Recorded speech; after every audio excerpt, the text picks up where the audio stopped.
right, welcome back to another episode of the Full Fletch Podcast. Your solo host, Justin Mulvaney, with me, as the viewers can see, we have a guest. Listeners, we have a guest today. No Brooks, so we're doing a live in-person interview, I guess, podcast guest. So my good buddy, Bryant. Yeah, thanks for having me on, man. Yeah. So Bryant and I, we met mid-season last year, deer season. I was out, or we were out on public land pretty close to his house, and I was walking in, he was walking out, and there was another pair of hunters, and we're all just kind of coordinating. Oh, where are you going? Where are you going? Don't want to cross paths too much. And Brian's like, well, I was gonna go home, but I'll just hang out with you if that's all right. Sure. So we climbed up in the tree together, and we didn't see anything, but No, yeah, no. I honestly, at that point, I ran into a guy in the spot I normally hunt, and I was like, I'm either gonna video somebody shooting something, or I'm gonna go home. And I didn't feel like going home that day, so I ran into Justin. And I was like, hey, man, I'll be your videographer. Like, whatever you want to shoot, like I got you. So yeah, that one never made it to the YouTube, but yeah. no, it was that was my first time ever sharing a tree with anybody, so that was an adventure in itself. But We got into an interesting tree that day. yeah, well, shoot, I mean, I had a general idea of where I wanted to go, and it was like, yeah, somewhere along like the creek was right there, and like along this little ridge. I'm like, I think they're coming off of this and into the down below. And I want to be somewhere along here. It's like, well, this one would be good solo, but I don't know. There's not very many shot angles. And it was like, well, I guess that one. And then it was like hanging off of the. It was like, that's the best thing we got. So Yeah. let's go for it. And it turned into a little bit of a sketch show, but it was all right. Yeah, the best part was whenever you got your sticks up, I got to look and I was like, I don't know how I'm going to get around them up there because the way the tree was bending. I was like, man, I feel like I'm messing up your hunt right now. And you're like, nah, it's all right. Get up here. So I was kind of hanging up on the other side. Oh, that was fun. At that point, it just turned into learning how do we do this on the fly. And so it was like, whatever. If we end up seeing a deer, great. But if not, we at least experience how to get into a tree with two guys and two sets of sticks. Uh-huh. So, no, I think it'd be fun this year. We had talked about it. So I came over to Brian's house today. We were shooting just a little bit, and then he was so kind to cook me some dinner. So we had some Mexican bowls. Mm-hmm.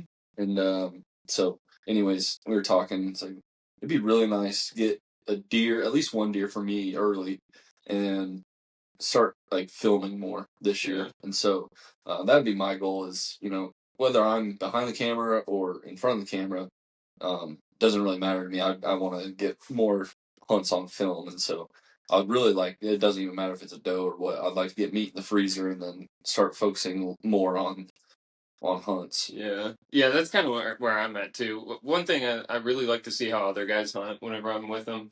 Me and my brother always hunted together whenever we've had the chance, and we kind of get up in the same tree and we try to video, but it never really comes out great. But it's always a good time, one, because you're not sitting there by yourself just with your thoughts, and two, like you have somebody to BS with, bounce ideas off of. Should we get down? Should we move trees? Mm-hmm. And so just having that extra person, I know you're going to have double the scent, but at the same time, it's like sometimes it's worth it just to have a buddy in the stand with you. Yeah, I mean, if you're doing it right, you're considering the scent or the wind and your own scent anyways. So it's like, I don't know if I would necessarily consider it double. So I mean, it's like if you're playing the wind right and playing the scent game, then it shouldn't be that big of a deal. It's just, I guess the hardest, or the thing that I've heard is the hardest is, the hunter knows how to keep still and what they are thinking, what their movements are, especially like the spot and stock. Mm-hmm. Like they're really focused on like where to put their right hand, left hand, right foot, left foot, and like the camera guy is like trying to keep the camera on them. And same like in the tree, it's like the camera person is like trying to get everything all in one, and they have to move a little bit more. And so like monitoring how much they're moving and not too fast or quick, or like keeping it subtle, I feel like that's going to be a hard part to learn because And then the other thing I've also heard is like people that know how to hunt become really good camera guys for hunting, like because they already understand all that stuff. Right. But like people who are camera guys and like videographers, they are not so good at jumping into like the hunting filming world. Right. Which I mean, I guess I understand that. Like I grew up in hunting, and I remember my dad all the time just being like, "You gotta sit still. You gotta sit still." Yeah. And I mean, I would sit there for 5 minutes. And I'd be like, "All right, I gotta move something. My back's hurting." Right. And just growing up in that, you really learn like, okay, when to move,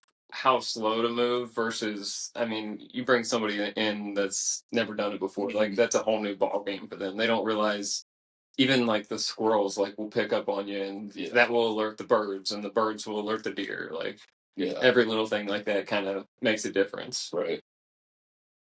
Yeah. So I guess one thing I wanted to bring you on, just in general, because I've mentioned you a bunch on previous episodes. I mean, we're 50 some odd episodes, almost 60 episodes in, and I've mentioned you probably more than 10 times. So I appreciate that. so it's like, well, the people are like, who is this? Because we've had obviously Tanner on a lot early on. Once hunting season picks back up, I'm sure he'll get back on more. The co-hosts of Justin and Brooks, but Bryant gets brought up a lot, so it's like, oh, let's introduce the people to Bryant and kind of get some stories out of you. Yeah, I mean, this is my first podcast, so I'm like, should I be nervous? I'm here. What do I do? Yeah, we had a great race out there today. No, yeah.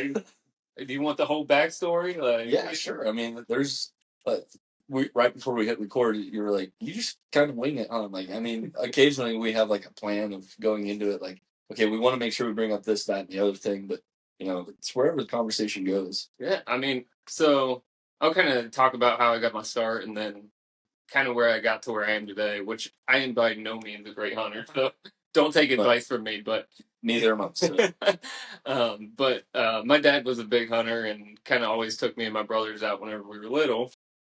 And I remember it took me years to get my first deer.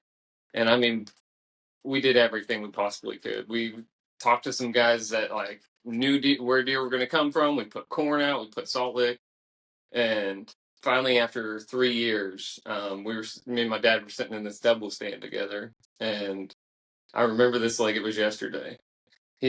Bunch of turkey came in, and he was like, "I can call them turkey in." So he started doing the mouth call, and that's kind of he always does that just to mess with me. Just like, "Oh, I can get them birds in." Well, sure enough, they came, and next thing we know, there's doe coming right in front of us, and I remember I I held on that doe for 10 seconds, and it felt like a lifetime. And ended up shooting it, and he had to hold me in the stand for a good hour because I was shaking so bad. Yeah. And from that day forward, I knew I was going to hunt forever. About a year or two later, I got into bow hunting and ended up shooting a nice little 8-point with my brother. And again, my brother had to hold me in the stand because I was shaking so bad. But at that point, I knew I loved bow hunting, and just like the length of the schedule gives you more time in the woods. Like you just really have to become intimate with nature, be ready for the deer to come through. But one of those things was I always hunted over corn, which I'm not knocking corn. It is what it is. Like if you need to do that to get deer in front of you, great. But I mean, that's what I always did. And then started moving around the country a little bit. And that's whenever I realized, one, you can't put corn out on public land. And two, deer are a little bit more, a little bit tougher to kill whenever you actually have to learn their patterns versus, oh, stick a corn pile out and wait for them to come along. Bait and feed. Yeah.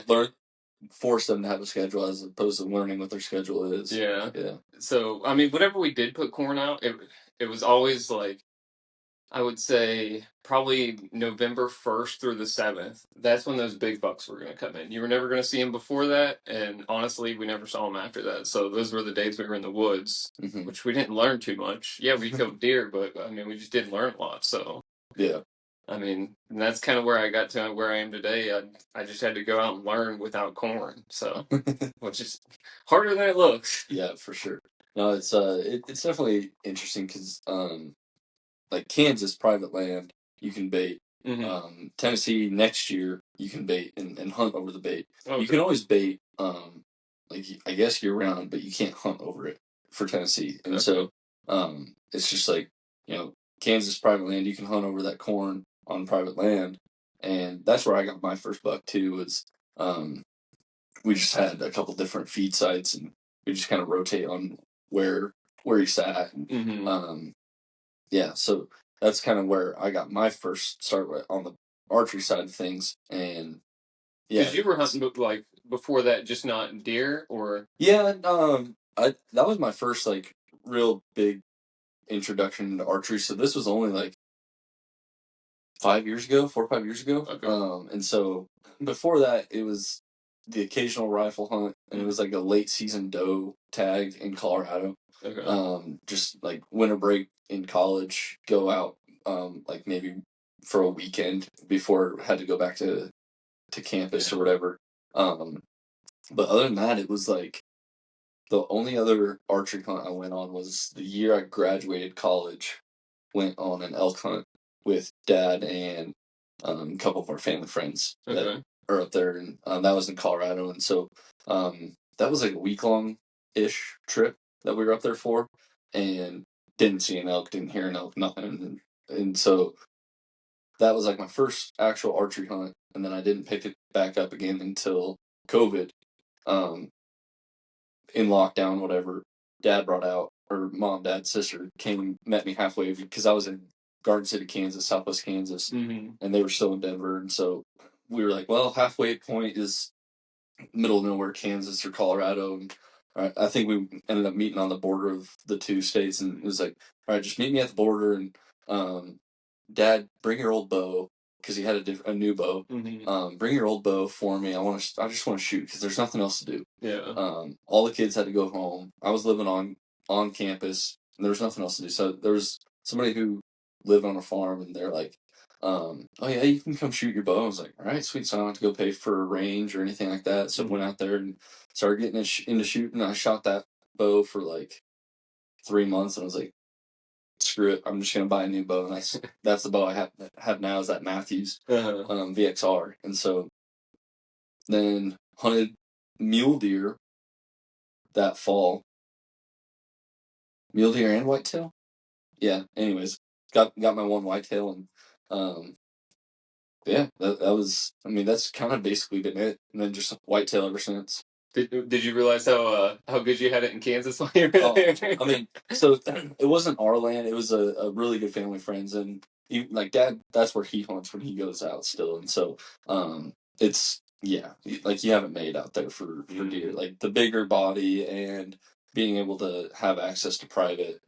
Now I did hunt public, and I hunted public for mule deer, and spot and stock on public land is really fun, but also really difficult. And so I enjoyed that. I do miss that. I mean, I got to do it probably about 10 to a dozen times, and never. I took a shot at one and missed. That's before I learned what broadhead tuning was. And the only other time I went to draw back, and that's also before I learned what like stealth tape, or the stuff that you put on your rest. I didn't have anything to silence the arrow, so that carbon on metal or plastic, whatever the material is on that rest, it just went. And I was 20 yards in. I had like done a perfect spot and stock on this buck. He wasn't like a monster or anything, but it was like, man, it'd be sweet to get in there. And this was after I already missed. I was like, oh, I need to like mess with my thing with the broadheads. So I got re-sighted in with the broadheads, and was like, all right, and then I got in there, and I pulled back, and he heard that, and we are not even maybe 20 yards, and he like whipped his head at me, and then my peep was twisted, so I couldn't see through my peep. He was perfectly broadside. I couldn't see through my peep. Like it was like perfectly 90 degrees sideways, so I couldn't see through it at all. And so I had to let down. So I let down real easy. Like he looked away from me. I let down real easy when I thought I was being sneaky. Now I know the deer is fricked. And man, he caught me and he was going like that. Yeah. And so I was like, I was so mad. And I even knew going into it that I needed, and I still have to, so I don't know what the deal is, but I have to adjust my peep before every shot. Yeah. It's better now, but like before, like it would be 90 degrees off. Now it'll be like just a little bit off and I can still see through it if I forget between shots. But Yeah. like that time it was straight up 90 degrees sideways and I was so mad at I didn't get a shot at that buck because he was perfect broadside, didn't have a clue I was there, and then and he looked at me and he held there for a few seconds. And, yeah, I think you're better than me. I think I still would have tried to take the shot, honestly. Close enough. You can line that peep up with the sight and maybe somewhere in there. I mean, you're close enough. Aim for the big part of the body, you'll be fine. But yeah, no, like which you actually recommended the North Nashville because my peep sight went out, and the little rubber tubing just wasn't sticking well. Yeah. So pause. This is the like old school, almost like original peep sight. Like the first peep sight that was ever invented was the model of peep sight that you had. Yeah. Like before they even came up with a peep sight, they were just shooting like based off the string. And then they're like, hey, let's put this thing in there that you can look and like line it up with a sight. That's the type of peep that you had. I mean, that's my entire bow though. Like you do have a pretty old bow, but you know what? I love that thing. Like it shoots straight. But I mean, what I was saying is that old peep sight. It just the rubber piece wasn't staying on it anymore, and Justin recommended this guy in North Nashville, and he stuck one of the new peeps on it that twist with your bow, and I was kind of like, should I worry about this, like not twisting? And he's like, nah, man, you're good. He's like, I'm gonna tie it in, like you're gonna be fine. Yeah. But I mean, when they're tied in tight, they don't twist that much. Yeah, so we should be good. I'm shooting pretty good now. Like I obviously need to get practice, and today we were shooting and it wasn't hitting exactly where I wanted, but I feel confident enough in it. But still making kill shots. Yeah. So, but no, I'm excited for season to come around and see if that thing actually twists or not. So. No, it should be fun. Mine, I probably need new strings and cables, and need to retie in that peep sight, and just all sorts of stuff. I mean, that just means you need a new bow, right? So, I think it was 2 episodes ago now. That's what Brooks and I were talking about. It's like, you know what? Like, I'll just make this bow that I have now my backup. And come next season. So obviously they're going to come out with new bows between now and then. What's going to come out between now and then? Probably something great. Probably something really sweet. Probably something really expensive. And I'll just like sign up for a credit card and put it on the credit card, and we'll be good to go. Yeah, that's the way to do it, man. But yeah, so I probably am due for a new bow with all that because it's just there's so much to replace on it, so I may as well just get a new one. Yeah, I mean, I'm definitely due for a new one, but every year I just keep telling myself, man, this thing's shooting good. Yeah. I don't know why I would go out and change something where I have to relearn it, but yeah, eventually I am going to need a new one. Yeah, you're at the point where it's like there's no need for me. There's also no need, but I do want. Yeah, so it's like there's some perks. There's a lot of perks to getting new bows and all the new technologies, and they're faster and yada yada yada. But it's like, well, it's also good to have a backup bow, right? And so that's my bigger driver for getting a new bow is like at least having a backup because if this one goes down, I don't have anything. Right. I gotta wait. You were in there and you're like, oh, to get it restrung, it would take like 4 weeks is what they 4 to 6 weeks. Yeah. Which you would hope it's closer to 4 weeks, but yeah, I mean, if you're in a bind and something freak happens, 4 weeks in the middle of season, like that could put you, if you're in mid-October, that puts you past the rut before you're, and then at that point, you may as well just go in there and be like, all right, screw that. Just give me your cheapest bow. I'll buy a new bow. Yeah. Like that's a ready to hunt package. And like let's just go with that. Now, do you keep your bow inside? Like, do you keep it like temperature controlled, like in a case whenever you don't have it in, or is it just something where you kind of leave it out? Because one thing I've run into is I've left it in the back of my truck before, and I'm wondering if that's going to affect any of the bow itself, the string?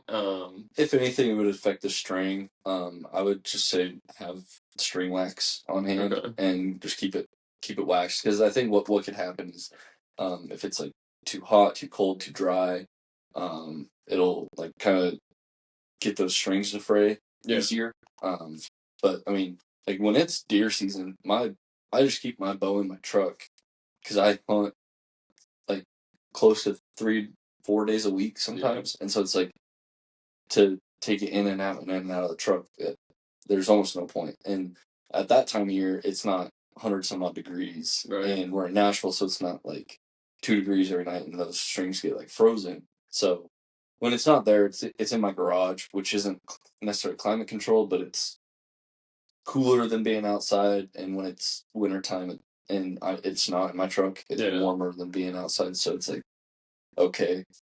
Yeah, I've kind of wondered that because I mean I'm due for a new string, but the guy at the shop told me I could get another year out of it. But I'm like, did I torture this string by leaving it in the back of my bow or in the back of my truck, or is this just normal wear and tear? Because I'd like to keep stuff for as long as I can. I mean, that's just the kind of guy I am. No, I think it's something that it's probably good to go. Yeah. I mean, like I said, last year it spent almost like 75% of deer season sitting in the back of the truck. So that's where mine's going to be this year. I'm going to be ready to go. So no, I mean, for me, it's like as soon as I get off work, because I get off at 1:30 every day, it's like I'm just going straight to the woods almost every day that I hunt. It's just like I'm going straight to the woods because I want to get into the woods as soon as possible and sit there as long as possible on days where I have permission from the wife to hunt. It's like, hey, is it? I mean, she's really good about, oh yeah, go, and whenever you want to hunt, go for it. It's like not pushing those boundaries, pushing those limits, because if it were up to me, I'd be like, I'm out there every day. But obviously, we've got other obligations. And at a certain point, it's like, well, I think I want to take a nap today, or maybe I just need to give the field a rest, give that tree stand a rest, whatever. But yeah, that's kind of what I'm going to push for a little bit more this year, because I feel like last year I hunted so hard, and I mean, don't get me wrong, I loved every second of it, but I find myself making more mistakes because I'm getting tired. You're not getting as much sleep, that kind of thing, and you're kind of pushing in. That's more scent. So I'm gonna try to make the most of like the days I actually do hunt this year, and really try not to push it too much. Yeah. Well, I guess we'll get into kind of what is your strategies going into this year, and then eventually I do want to get into more of your setup. We're talking setup. You got your bow here. Yeah, we've talked about it enough. Let's see what the bow is. So I got an Elite Impulse. I got this right out of college, I think. So it's probably been like 8 to 10 years that I've had this thing. Did you buy it new? No, I did not buy it. That's the other thing, which I don't know how great this shot is. No, so again, right out of college, didn't have a ton of money. So I went to the shop and just kind of started talking to the guy. I was like, man, I just don't have a lot of money. But I want to get a nicer bow. And he's like, man, this thing just came in yesterday. The guy traded up. I know the guy, which it might have been like a car dealer where they're like, oh, an old man had this thing. He only drove it on the road. Only drove it on the road. Yeah.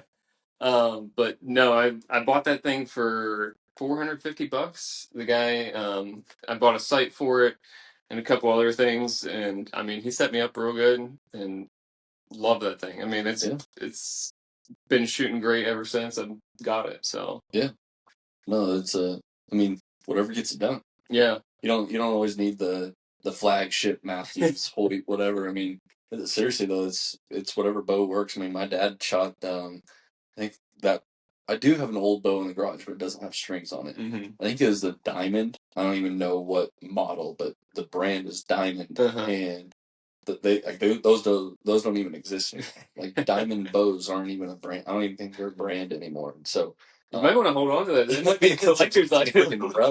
It's gonna be worth thousands at the antique shop. Yeah, but no, it's yeah. You don't need the latest and greatest flagship that shoots 500 feet per second. Yeah, I mean, I found if you're confident in your shots, like if you know your bow's going to do what it's supposed to do, if you're confident, you shoot consistently with it, like yeah, the newest and greatest, like that's awesome if you can do that. But I'm just not somebody that wants to do that every year. Right, for sure. What about your arrows? You got so whip one of them puppies out. So I just got these from a guy named Justin Mulvaney. I'm gonna be honest, I forget the brand. What are they? These are Black Eagle Rampage. Yeah. So he actually walked me through building the entire arrow, really. But we've been out shooting them. We got them right at, was it 450 or 500 grains? Yeah, somewhere there. So I forget. And then I shoot a closer to 450. 450, yeah. I shoot a Rage broadhead as well. Right at 100 grains. I'm a big Rage guy, but I know not everybody likes the expandables, but been shooting these things for right at 2 months. Something like that. Yeah. So I mean they're shooting as good as ever. I should pull out my old arrow and put that on camera, but you were down to 3 arrows, and only one of which had all 3 veins on them. Yes. So I had 2 squirrel arrows and 1 deer arrow. One of the first times that, it was the first time we were walking back and you had your bow and everything, and I looked in your quiver and I was like, what are you shooting? Blah blah blah. What's your bow? Like trying to learn about you and your setup.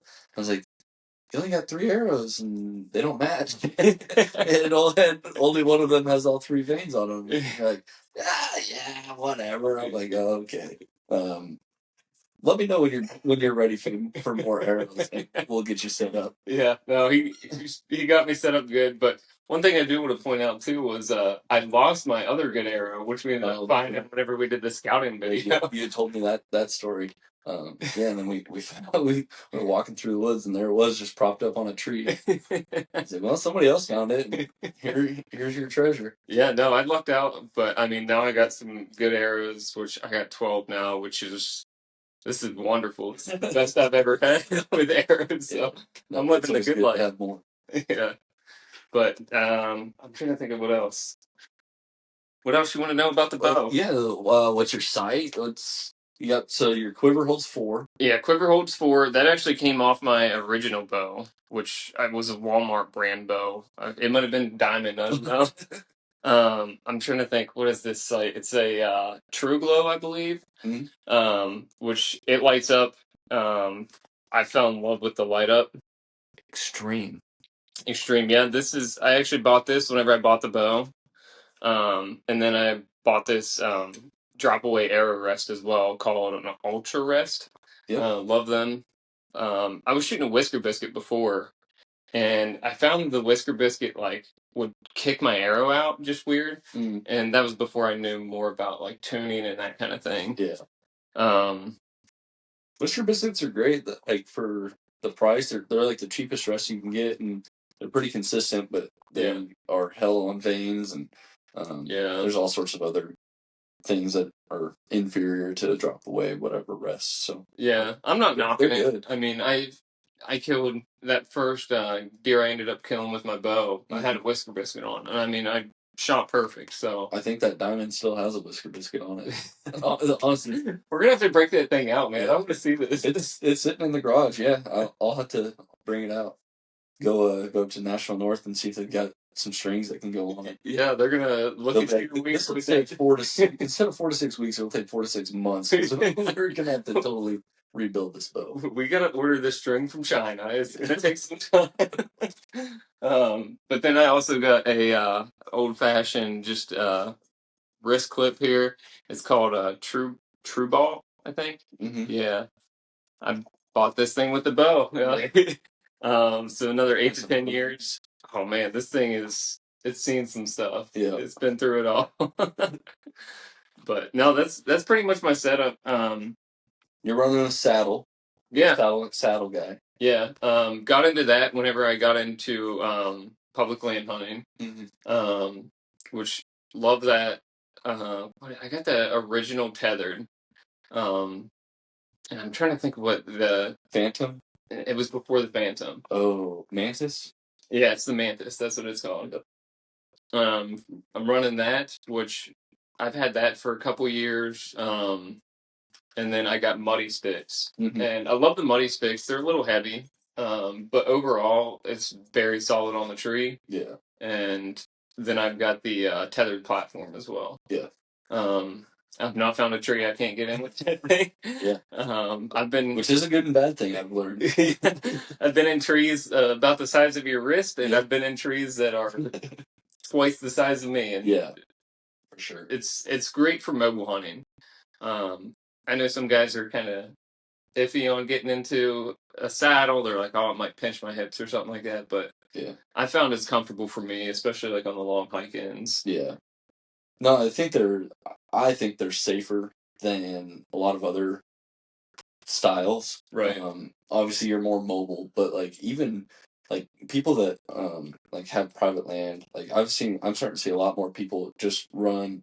They'll have their sticks out all year, and they'll just have like a tether that they bring out with them, like their saddle and their tethers, and they'll just bring those out with them and leave their sticks in the tree, and they'll run that on like their tree stand, right? Instead of having like an original climber or ladder stand or something like that. Right. They're just safer. I mean, the fall if you fall, which more like when you fall, it's always a matter of when, because you're gonna slip or something. But like if and when you fall, like it's just way safer, I think. And your backup plan has a backup plan, right? And as long as you're doing it right, I think it's safer than any other system out there.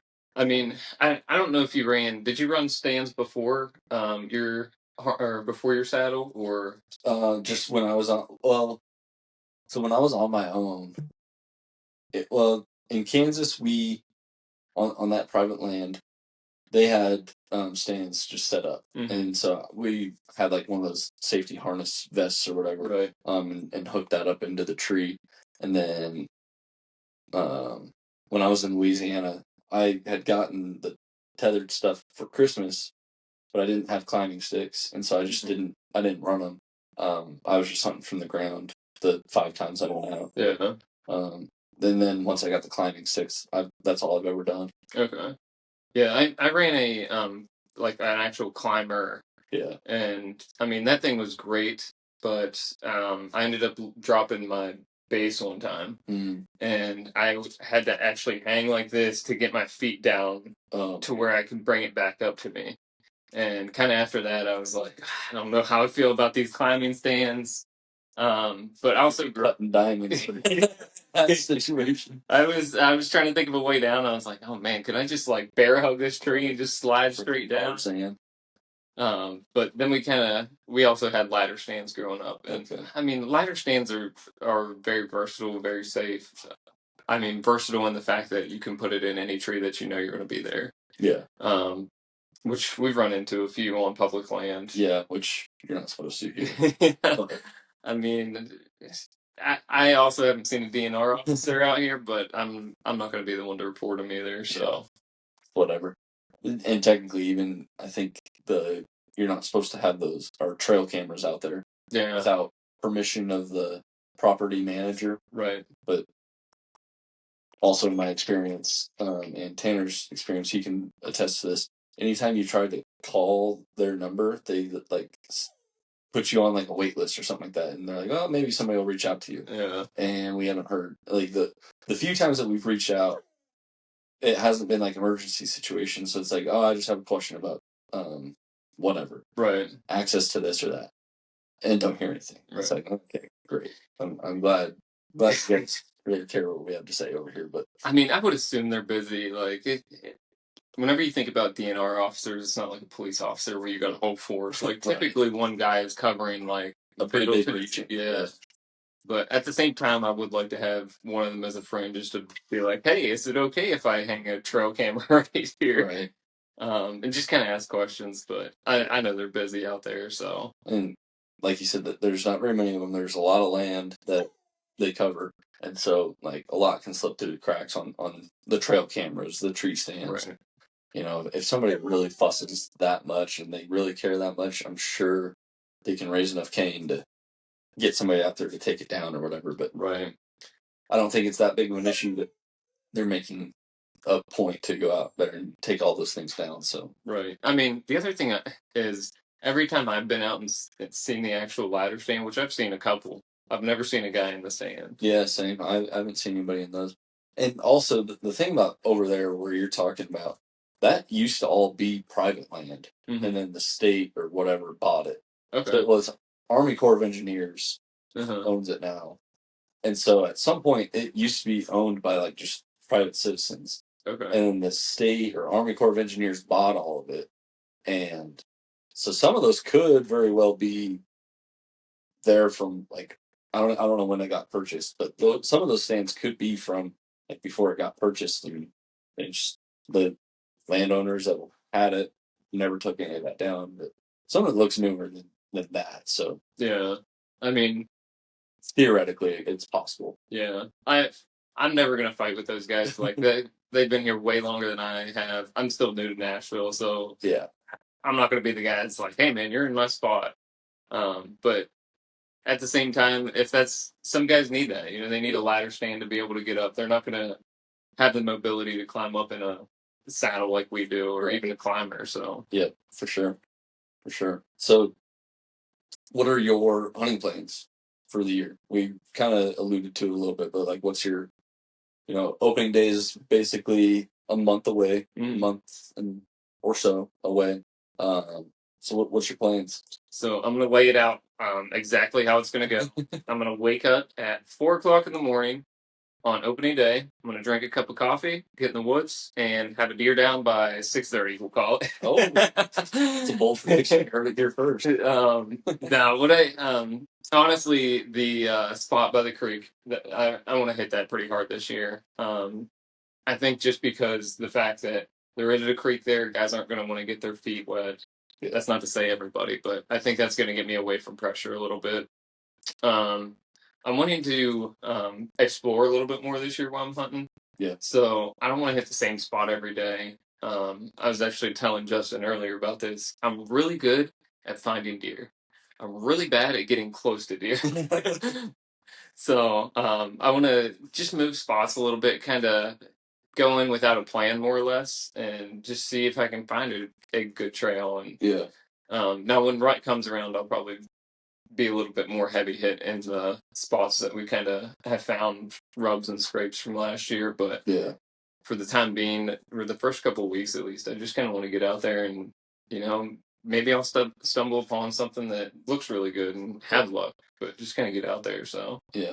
I mean, and you've also done a fair amount of scouting. I mean, you've gone out without me, I think once or twice. Yeah. But, we've been out a handful of times, and so it's not like you're going in completely blind and you're just like hoping and praying. You've got a cell camera out. Right. You've got an idea of kind of what's going through there. Right. Few deer have been on camera, so it's like, well, we're looking in the right spots. Right. So you kind of have a clue. So but no, it'll be good to mix it up and not wear out one spot, because like you were saying like earlier in this episode, we get tired or whatever, and we don't pay attention to things. And if we're going into the same spot, it's like we know that tree, we know that bush, we know that there's a scrape, or we know that there's a rub along the trail right here and right there, and we just know those things are there. And so as we're walking, we just become like blind to paying attention to anything else, and there could be something like glaring that we don't really pay attention to because we're like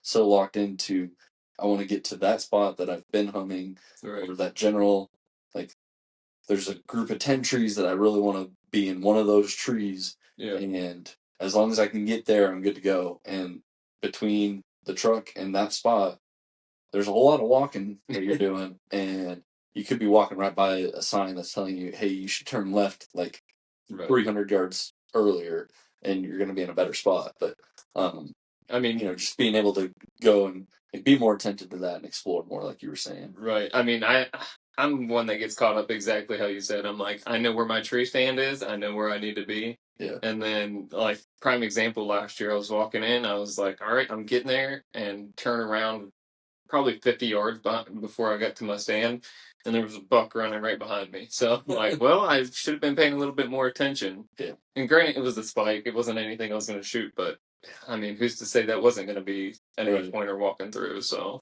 Yeah. No, for sure. Just you become blind to your surroundings because you're on a mission. It's funny because we're mobile hunters. And we don't have our tree stand set in the same tree right. year round. So it's like we can always go wherever we want, but for some reason we're just creatures of habit. And we are like, I like that spot because I saw a deer 200 yards away once, and I think that they're going to come closer to me this time that I'm in there. And then you go there, and it's like, huh, what all did I miss? Yeah. Yeah. I mean, that's the game of hunting that we love, though. I mean, Yeah. it's a chess game, and I am a terrible chess player. I don't know. I know that there's some you can go forward, left, right, diagonal, Yeah. and some. Yeah, that's all I know. There's a queen, king, bishop. Yeah, rook. Oh, that is the extent of it. So I don't know anything else. Queen's Gambit. That's Netflix show. It's an opener. I don't know. That's it. Now let me ask you. I know you said you got to or you're going to be away at Brooks Wedding the first weekend. What are your like plans and goals for this year? Yeah. So obviously, opening weekend is a no go. We'll be in Colorado, but obviously we'll get back that weekend. And my other spot south of us, you can hunt that only during the weekdays. And so there's certain times, once it gets to a certain date, you can only hunt it weekdays. Okay. So there's other periods where you can hunt it on the weekends, whatever.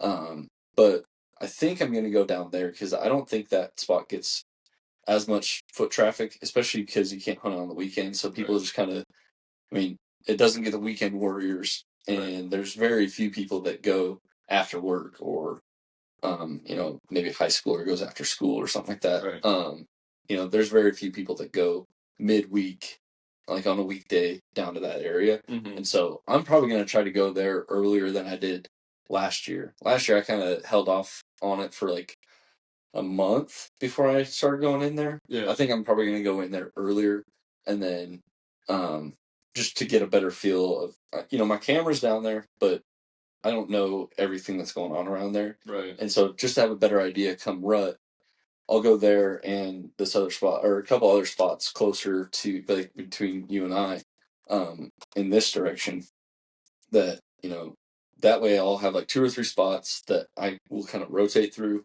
Right. And just have an idea of like, all right, there's more deer here, there's less deer there. I have a better pattern on this area than that area. And then come rut, I'll be able to, make a better assessment of, okay, I need to be by the camera, I need to be up here, over there. So that's kind of my plan for now is like have 2 or 3 general areas that I'll rotate through. Like we were just saying, I don't want to sit in the same tree or group of trees twice in a row unless I have a pattern down. So that's I guess one of my goals is to try to not sit in the same general vicinity. If I can get more than 300 yards away from the spot I last sat in, that's a success for me, I guess. Just try something a little bit different. Right. Unless, like I said, unless I have a pattern and I know, all right, they're coming through here at this time, I just need to be patient.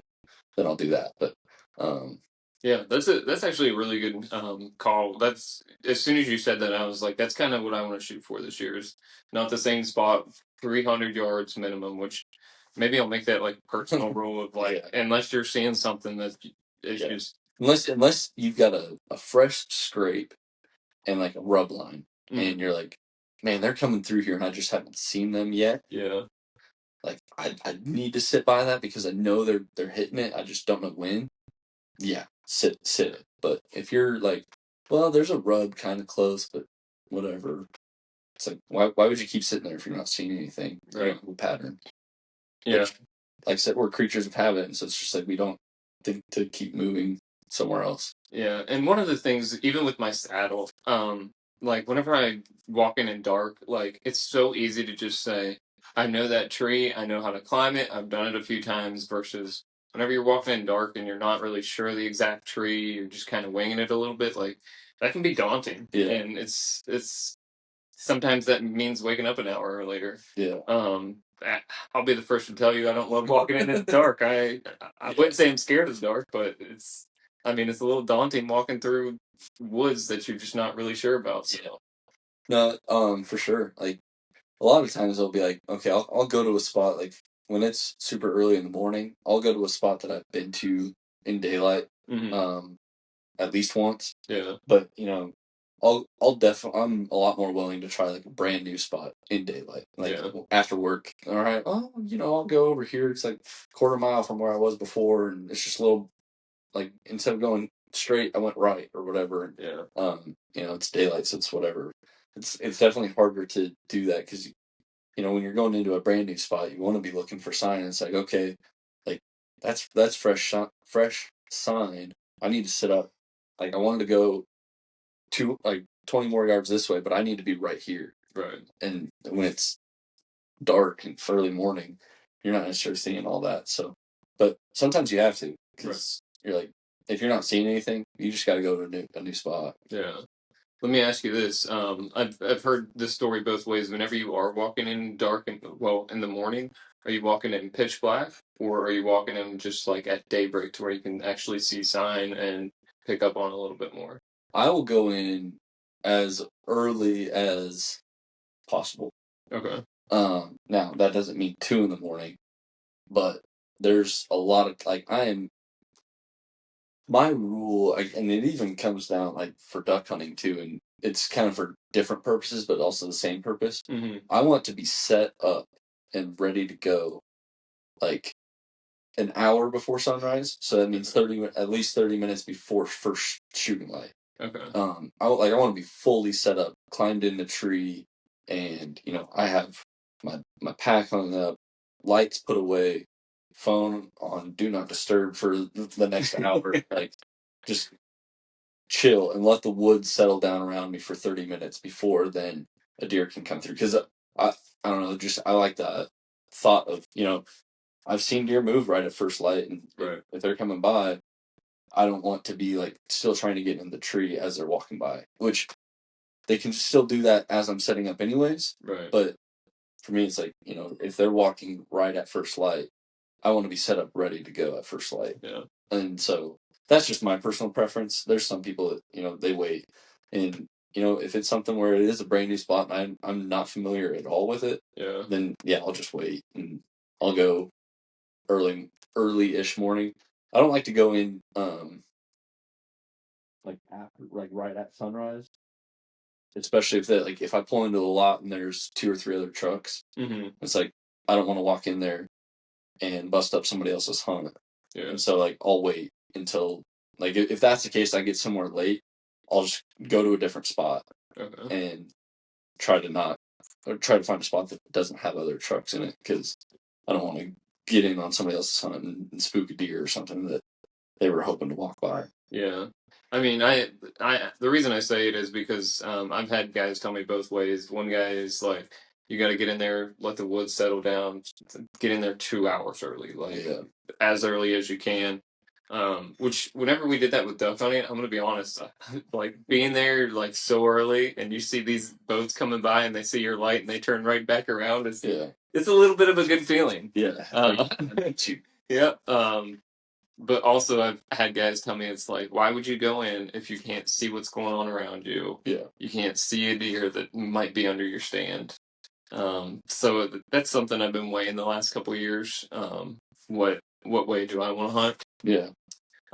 Which last year, my very first day hunting, I got in there. I got to the parking lot 2 hours early. And I actually had a truck come up behind me, and he kind of turned around. Which same thing with the duck hunting. But just being there 2 hours early, and then I kind of walked in right at daybreak because I don't know the area super well still. Yeah. But I mean, that's something that I've kind of battled with. So it's all personal preference for sure. Yeah. I like getting in there and letting everything settle down. Mm-hmm.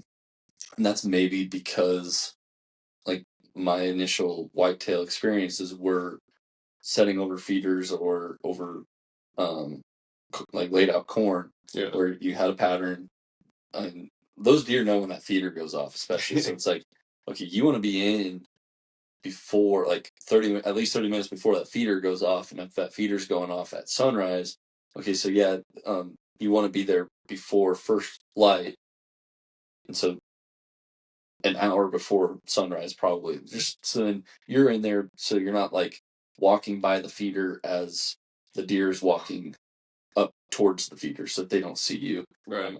That's just, I guess that's just based on my early experiences. It's like you want to be in there and set up so that when that look, because those, like I said, those deer know the timing of everything. They know that that feeder's going to go off at a certain time and it's really close to sunrise, and they want to be there when that food goes out. Yeah. And sometimes they're a little bit late to it, and like they'll run up to the feeder. But like that's just my experience early on was get there before the feeder goes off, Yeah. and then as they're walking by, you're ready to go. Yeah. Which it's obviously different now because you're in public land and you're not feeding. Right. If you don't have a pattern, then 50-50. It's funny you say that because I had the same experience. Get in there 30 minutes early, that feeder's going off. And honestly, I don't know about you, but every time that feeder would scare me. I know it's like 2 minutes away and it starts going off, and I'm like, what is that? It's like, what is that loud noise out of nowhere? Just sudden noise. Yeah. What are we at here? 51. So, real quick, we'll switch gears here. Duck hunting. Okay. What was your thoughts on duck hunting from the horse's mouth? I've mentioned that I feel like you've liked it, but I want to hear it from the horse's mouth here. Yeah. So just plain and simple, I loved it. Like it's such a change up from deer hunting where you can BS with your buddies a little bit, and I mean the first time you had me out, we didn't know each other super well, but I was like, you tell me what to do, you tell me when to pick my head up, like I'll be ready to shoot, but you just tell me when. But after that first time, I think we both got a shot at mallards. I think I ended up lucking out somehow. I think I shot twice, winged it once, and you put the finishing shot on it. Yeah. But after that, I fell in love with it. Even as much as like we were there at 3 o'clock in the morning, and you told me, you're like, hey man, we need like a blind of some sort. Just put a blind together. I was like, cool man, yeah, I'll figure it out. Yeah. Go chop down a couple trees and find some sticks and branches and bushes and throw them all in front of us and behind us and cover us in. Yeah. And I will tell you, it's not going to take my first deer story, but that first duck story is like top of the list for me. It was so much fun, and even taking it home, I ended up cooking it up that day, and it was delicious, like just ridiculous. Yeah, really good stuff. So you're looking forward to ducks this year? I am so excited for ducks. Yeah. What are you more excited for, deer or duck this year? Oh, that's a tough one. I honestly, I think it's just split down the middle, 50-50. Like I've got some okay bucks on camera this year, which has got me excited to be in the woods for sure. But honestly, just learning more about ducks. Like we're looking at decoys now. We're looking at calls. Like I kind of want to get into it and just like learn this myself. So whenever Justin's like, man, I don't feel like going today, like I can go do it yourself. Yeah, and potentially like have a shot, like can be in the ballpark. So no, outside looking in or inside looking out. From the outsider's perspective, I feel like you're maybe a smidge more excited about duck. And there's nothing wrong with that. But it's because it's still new to you, and there's still a lot to learn for you. I mean, I still have a lot to learn myself, but like you're so new to it that it's like there's still like a whole world of duck hunting, waterfowl hunting that you don't know. That's like what am I going to learn this year, and like what experience am I? We had some success, and it's like, okay, now like what if we get a boat, or what if we get this, and what if there's other spots, and what if we can get to there?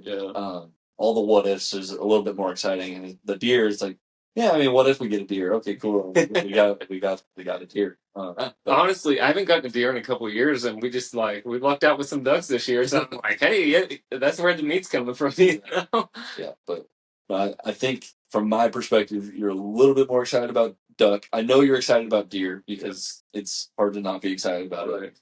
Archery's fun, and the whole woodsmanship side of it is a blast. And so I know you're looking forward to both, but I think you're like maybe 2% more excited about duck than about deer. I will give you that 2%. No, I'm looking forward to both of them. Honestly, maybe you're right. Maybe it is a little bit more, but like, yeah, and we had so much fun last year. Like, we got the three, me, you, and Tanner in the blind together, and we're just kind of BSing and stuff. And that's a lot more fun than sitting by yourself deer hunting. Yeah. To me, it's just like the camaraderie, the I don't know, you get to, it's like therapy a little bit, you get to vent a couple frustrations from work, or man, the wife nagging on me last night, so can you believe she said that to me?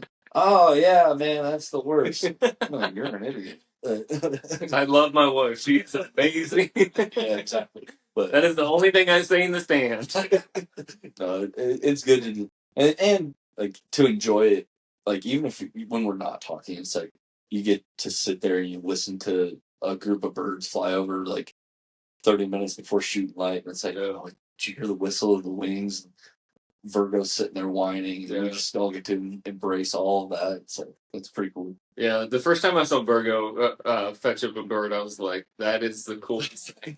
And like she was on it, and it wasn't perfect by any means, but I mean it was just the coolest thing. She was like, "Yep, I'm going to get it now. Like, be right back." Yeah, just wait until you see, like, I would like to, the next lab I get, like, train them more heavily on waterfowl, because that's, I mean, being here, there's no, like, we would pheasant hunt a bunch, so there's no pheasant hunting to do. There is quail, but I've not really even tried to look for it here, and so it's like there is upland bird to do, and that's, I was trying to like split her 50-50, because we would do a bunch of pheasant, and I still wanted to do duck and goose.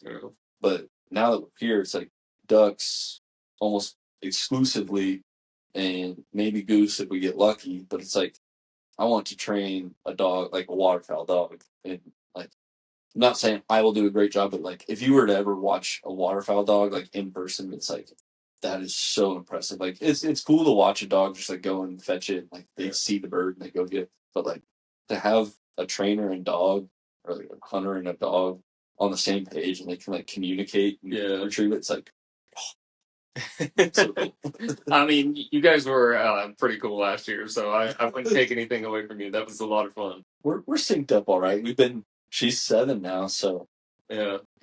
Let me ask you, what are you looking more forward to, duck or deer? I'm more looking forward to deer. I am excited about duck, just because I'm getting back into it. I took a few years off of it, got really heavy into that right outside, or kind of during college, but then right after college, got more heavy into that, and so it was like, you know, um, that's kind of my thing. And then left to Kansas, where I'm basically in the desert in western Kansas, and it was like, there's no waterfowl here, and I would have to drive freaking like 3 hours, 4 hours to find a good duck spot. And it's like, that's just not worth it. And I can go 30 minutes, not even, to hunt deer. So that's where it turned into like, okay, I'm more of a deer hunter. And now that I have both, it's like I get to do both here. It's like that's pretty exciting. So getting back into the duck, I've got all the decoys back now, and it'll be fun to do it more right. Like we did it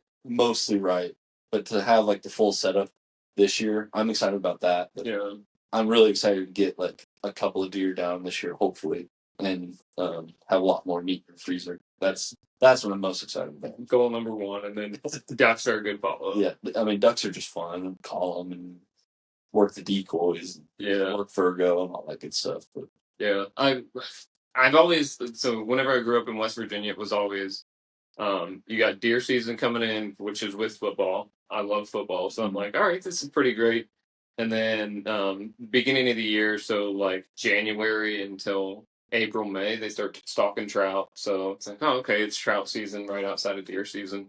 And then April, May, maybe it's May, mid-May, turkey season comes in, so it's like a good roundup. But now you throw duck in there, and I'm like, man, we got another one. This is great. Yeah, you just need to hunt all fall through spring. Yeah, it's a good 6 months. I mean, Yeah. it's been a tough summer. I've been itching. Yeah, So. it's like, man, what can I go kill? I mean, there's fishing, but like it's not the same. I don't get to shoot it. Yeah, yeah. I like fishing. I would say I love hunting though. Yeah, for sure.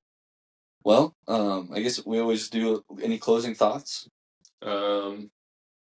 We're gonna have a good year. We're gonna kill some things and have fun along the way. Yeah, I'm glad I could get you on the podcast and introduce you, I guess, more properly to the listeners and viewers. Yeah, thanks for having me on, man. This has been a blast. So. Yeah, I'm hoping, we alluded to it at basically the beginning. Hopefully, we get some deer early on, and we can do some filming of hunts together, and maybe see a little bit more of you and shoot. Have some success, and you can jump on the podcast again and tell the hunting stories. Yeah, that's what I'm looking forward to. So awesome, man. Well, appreciate you coming on, and looking forward to the hunting season with you. All right, man. Thank you. Yeah. See you guys.